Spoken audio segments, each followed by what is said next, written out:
Hello दोस्तों, कैसे हो। आज बात करेंगे हम क्लास 10वीं चैप्टर 6 पार्ट 6 जिसका नाम है त्रिभुज। तो त्रिभुज समझ में आ जाएगा। त्रिभुज आपको बहुत ही प्यार से पढ़ाया जाएगा और आपको ध्यान से पढ़ना है। कॉपी और पेन लेकर क्लास में बैठना है। कॉपी और पेन लेकर बैठना चाहिए क्लास में। यहाँ पार्ट है 6 त्रिभुज। तो त्रिभुज शब्द से स्पष्ट होता है तीन भुजाएं। तीन भुजाएं से घिरी हुई आकृति को त्रिभुज बोलते हैं। यानी तीन रेखाखंडों से घिरा हुआ आकार, तीन रेखाखंडों से घिरी हुई आकृति को हम त्रिभुज बोलते हैं। अब आपके मन में डाउट होगा कि रेखाखंड क्या है। तो ये होता है एक रेखाखंड, एक जगह से शुरू होकर दूसरी जगह पर जो समाप्त हो जाए उतनी बीच की दूरी को हम रेखाखंड बोलते हैं। जैसे ए से शुरू हुआ बी पर खत्म हो गया, ए से शुरू हुआ बी पर खत्म हुआ, तो ये होगा एक रेखाखंड। तो ऐसे हमने बता दिया रेखाखंड। तो हमने क्या बोला, तीन, यहाँ तीन है ना, त्रि मतलब तीन, तीन रेखाखंडों से, रेखाखंड से घिरी हुई आकृति को क्या बोलते हैं हम, त्रिभुज बोलते। माप के आधार पर। तो यहाँ हम बिल्कुल शॉर्ट में बताएंगे। इसके पहले हम लॉन्ग टर्म में इसकी क्लास बना चुके हैं। मतलब त्रिभुज के माप के आधार पर हम त्रिभुजों को समझा चुके हैं और भुजाओं के आधार पर भी समझा चुके हैं। तो दो प्रकार से पढ़ना है, माप के आधार पर और भुजाओं के आधार पर। त्रिभुज का संपूर्ण ज्ञान है तो समझ लो ये आपसे पार्ट आप सॉल्व कर सकते हो बहुत ही आसान तरीके से। तो हमने देख लिया पहला कि माप के आधार पर। माप के आधार पर पहला होता है न्यून कोण। पहला होगा न्यून कोण। न्यून कोण में क्या होगा, जिसका 90 डिग्री से मान कम हो, कम का चिन्ह है ये कम हो, 90 डिग्री से जिसका मान कम हो उसे बोलते हैं न्यून कोण। दूसरा वाला हमारा कोण आ जाता है समकोण।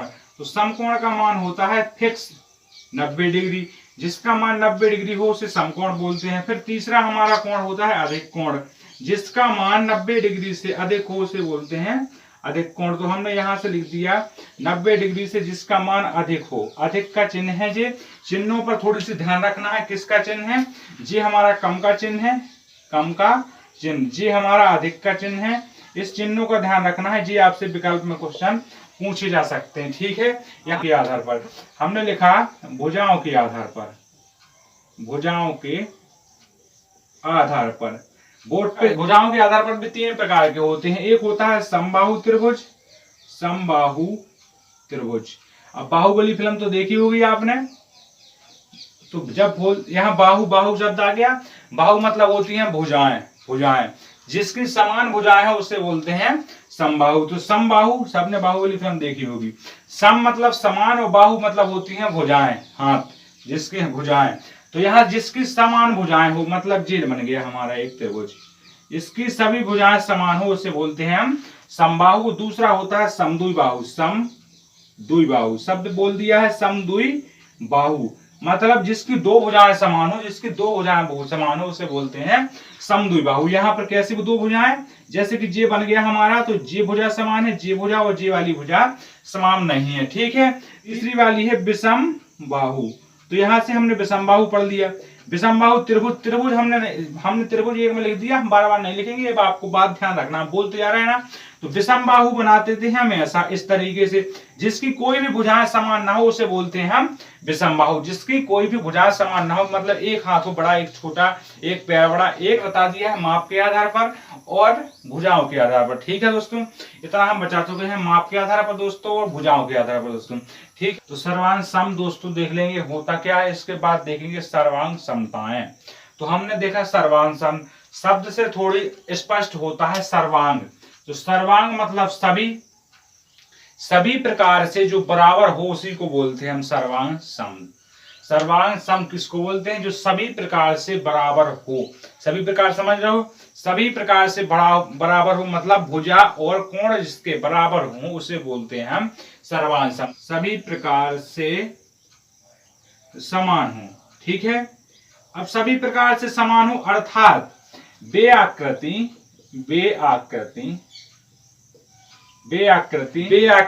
जिसके समान आकार और समान माप हो। बेआकृति जिसके समान आकार व माप हो। क्या हो, समान। बात पे ध्यान रखना है, बे आकृति जिसके समान आकार और समान माप हो। बे मतलब दो आकृति, बे मतलब दो आकृति, सर्वांग समूह आकृतियों की तुलना करना है। वे दो आकृति कौन सी होगी? पहली आकृति होगी जिसमें जिसका कोण या भुजाएं, ठीक है। दूसरी आकृति में जिसका कोण या भुजाएं, तो उनका आकार समान हो और माप समान हो तो सर्वांग सम की श्रेणी में आएंगे। सभी प्रकार से समान होना चाहिए। सबसे पहली हेडिंग देखते हैं हम किसकी? सर्वांग समता की। पहला वाला पॉइंट हमारा किसका होगा? सर्वांग सम का। मतलब पहला वाला पॉइंट क्या है सर्वांग सम का? तो हमने देखा पहला वाला point side angle. Side, side का मतलब होता है भुजा, एंगल का मतलब होता है त्रिभुज, और यहां से क्या है? फिर से साइड है।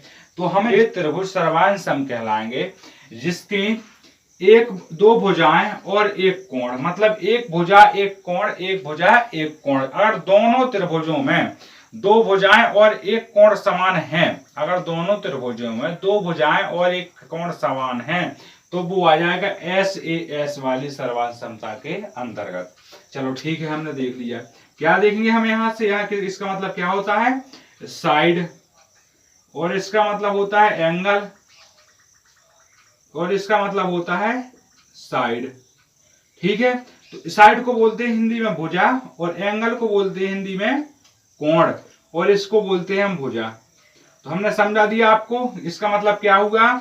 जिसकी भुजा, कोण और भुजा। तो बातों पे ध्यान रखना है। क्या बोला हमने? वे सभी त्रिभुज सर्वांग समता कहलाएंगे जिसके एक भुजा, एक कोण और एक भुजा, मतलब दो भुजाएं एक कोण जिसके समान होंगे, वो इस श्रेणी में आ जाएगा, ठीक। तो सभी बंधुओं को जय हिंद, जय भारत।